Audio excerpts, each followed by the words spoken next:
মেয়েদের নিজেদের কোনো ঘরবাড়ি হয় না, তবু ভাগ্য লেখা মেনে নিয়ে নিজের সংসারটাকে গুছিয়ে মানিয়ে নিয়ে সব দিকটা ম্যানেজ করতে হয়। এরই নাম কিন্তু জীবন। মেয়েদের কিন্তু এটাই লাইফ। কি ঠিক বললাম তো কথাটা? তো চলো বন্ধুরা, অনেক কথা হবে, অনেক গল্প হবে। তার আগে সকলকে নমস্কার, শুভ সকাল। সকলে কেমন আছো? আশা করি সকলেই ভালো আছো। ভালো থাকো, সুস্থ থাকো, এই কামনাই করি। আজকে আবারও তোমাদের কাছে নতুন একটা ভিডিও নিয়ে চলে এলাম। তো দেখতেই পাচ্ছ, সকালবেলা উঠে কিন্তু তোমাদের ওয়েদারটা দেখালাম। আজকে খুব একটা কিন্তু ভালো রোদ নেই, ঠিক আছে, হালকা হালকা উঠেছে রোদ, তাও মাঝে মধ্যে সূর্যি মামা চোখ বন্ধ করে নিচ্ছে। আর স্নান টান করে আজকে উঠেছি আজকে অনেকটা বেলায়, কারণ শরীরটা খারাপ থাকার কারণে না আজকে সকাল 7:30টায় উঠেছি। উঠে বাসি কাজ সারা হয়ে গিয়ে স্নান করে পুজোটা কমপ্লিট করে নিয়েছি।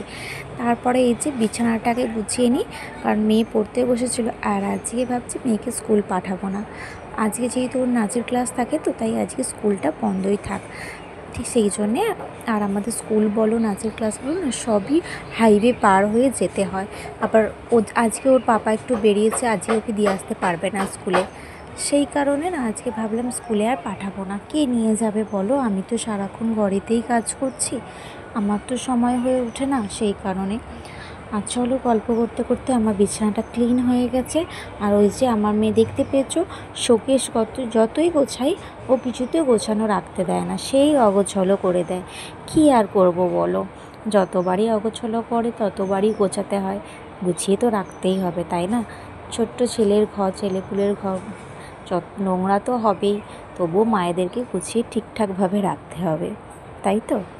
আর চলো, এদিকে কিছু জামা কাপড় ছিল, চটপট গুছিয়ে নিয়ে আজকে সোনা মাম্মাম বলেছে আজকে মুড়ি খাবে না, ঠিক আছে, ম্যাগি বায়না ধরেছে। ঠিক আছে বাবা, বায়না ধরেছে, রোজই মুড়ি খায়, আজকে না একটু ম্যাগি খায়। আর কি বলো তো, আমি চাউমিন ম্যাগিটা না খুব একটা, ছোট বাচ্চা তো দিতে চাই না। কখন কি বলতে শরীর খারাপ হবে, ওরা তো বলতে পারবে না, না শরীর খারাপ হলে যে কোথায় কষ্ট হচ্ছে না হচ্ছে, সেই কারণে দিই না। তবু আজকে বায়না ধরেছে, না দিলে হয়, তাই আজকে করে দেব। এই জামা কাটা আছে, গুছিয়ে নিয়ে করে দেব। আর বড় মেয়েকে টিফিন দিয়ে দিয়েছি, ও খাচ্ছে। আর তারপরে আমি পরে খাবো। আর আগে ছোটো মেয়েকে খাইয়ে নিই, আর তারপরে আমি আমারটা খাবো।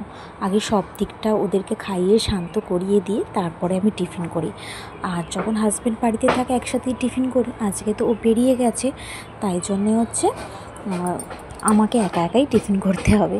আর আমি যদি না খাই, আবার ও মাঝে মধ্যে ফোন করে জিজ্ঞেস করে যে তুমি টিফিনটা করোনি? আমি করিনি বলে কি তুমিও করোনি? বাড়িতে নেই বলে, সেই কারণে টিফিনটা করে নিই, বকাবকি করে বলে। আর এই যে মামামের ম্যাগি রেডি হয়ে গেছে, চলো ওকে দিয়ে দিই, দিয়ে রান্নাটা বসিয়ে নিই। আজকে যেহেতু রান্নার খুব একটা বেশি কিছু আইটেম নেই, তা আজকে চটজলদি রান্না হয়ে যাবে কমপ্লিট। আর এই যে পটল ভাজি করছি। আর যেহেতু খুব প্রচণ্ড গরম দিয়েছে, ভ্যাপসা গরম একটা, কীরকম একটা, সেই কারণে না আজকে রুই মাছের ঝোল ভাত করব পাতলা করে। আর সেরকম কিছু আইটেমে করছি না। আর তোমরা নিয়মিত যারা আমার ভিডিও দেখো, ঠিক আছে, একটা ভিডিওটা পুরোটা দেখে কিন্তু একটা লাইক আর একটা কমেন্ট দিয়ে অবশ্যই কিন্তু আমার পাশে থেকো, কেমন? কারণ আমিও চাই তোমরা যেন আমার পাশে থেকো, আমাকে সাহায্য করো এগিয়ে যেতে। আর এই যে রান্না বান্না সব কমপ্লিট করে ফেলেছি। আর এদিকে বাসন ধোয়া কাজ করতে চলে এসেছি। এগুলো তো করতেই হবে, তাই না? প্রচুর বাসন পড়ে গেছে, দেখেছো? একদিকে কি ভালো বলো তো, বেশ এইখানে বসে বসে বাসন মাজা হচ্ছে, জল জমার কারণেতে ভালোই হলো। একদিকে নিয়ে ঘাটে যেতে হচ্ছে না, আর পুকুর পাড়েতে এখানে বসেই বাসনটা মাজা হয়ে যায়। কারণ জলের স্পিড থাকে, তো তাই জন্য অসুবিধা হয় না এখানে। আর বর্ষাকাল তো এখন কলের জলের স্পিডটা ভালোই থাকে, টাইম কলের। আর সেই জন্য পাইপ লাগানো থাকে, এখানেই বাসন বলো, কাছাকাছি বলো, সব এখানেই সারা হয়ে যায়। আর আজকে যেহেতু মেয়ে স্কুলে যায়নি, তাই জন্য আমাকে একটু ফোনটা ক্যামেরা করে দিতে একটু হেল্প করলো। তো ভালোই হলো, কারণ পুরো ভিডিওটা তো মাঝে মধ্যে তোমাদের দেখানোই হয় না সারাদিনের কাজে, তবু আজকে কিছুটা দেখাতে পারলাম। ভিডিওর এই পর্যায়ে দাঁড়িয়ে চলো তোমাদের সাথে একটা কথা বলি। অনেকে ভাবে আমাকে যে আমি হয়তো অহংকার করি, সত্যি কথা, এটা অহংকার করি, বিলাসিতা দেখাই, কিন্তু এটা একদমই না, ঠিক আছে? তাদের কিন্তু ধারণাগুলো খুবই ভুল। তাই এই ধারণাগুলো মুছে ফেলাটাই ভালো। কারণ আমি একজন মধ্যবিত্ত ফ্যামিলির গৃহবধূ, ঠিক আছে? না আছে আমার কোনো অহংকার, না আছে কোনো বিলাসিতা। হ্যাঁ, যদি আমার হাজব্যান্ডের কিছু থাকতো তাহলে নিশ্চয়ই হয়তো বিলাসিতাও দেখাতাম, অহংকারও হয়তো একটুখানি হতো। তাই রিকোয়েস্ট করব, এই মনের এই ভুলগুলো আপনারা একটুখানি ভেঙে ফেলুন, ঠিক আছে? অনেকে মানুষই আছে, ঘরেই বলো বাইরেই বলো, অনেকেই রয়েছে, ঠিক আছে? কেউ কেউ তো ডাইরেক্টলি বলে, কেউ কেউ ইনডাইরেক্টলি বলে, ঠিক আছে? যাই হোক, আমি এগুলো গায়ে মাখি না। তো তাদের উদ্দেশ্যেই বলবো, এইগুলো মানে যত মন থেকে মুছে ফেলবেন ততই ভালো। আর চলো, আর তোমরা ভালো থেকো, সুস্থ থেকো, এই কামনাই করব। আর আমার ভিডিও শেষে কিন্তু অবশ্যই কিন্তু তোমাদের লাইক কমেন্টের আমি আশা করি, সেটা কিন্তু করতে ভুলো না। আর হ্যাঁ, আমার ভিডিও যাদের কাছে নতুন পৌঁছচ্ছে, তাদের যদি এই ছোট্ট ভিডিওটা একটু ভালো লেগে থাকে, তাহলে একটা লাইক আর একটা কমেন্ট দিয়ে অবশ্যই কিন্তু বন্ধু হয়ে পাশে থেকো, কেমন? আজ তাহলে ভিডিওটা কিন্তু এইটুকুই ছিল। কেমন লাগলো ভিডিওটা কমেন্ট করে জানিও। আবার তোমাদের সাথে কাল নতুন ভিডিও নিয়ে দেখা হবে। আজ তাহলে আসি, কাল আবার দেখা হবে। টাটা, ভালো থেকো। আর এই যে লাস্টে দেখালাম, আমার মাম্মামকে জুস করে দিয়েছি লেবুর রস, ও এখন লেবুর রসটা খাক।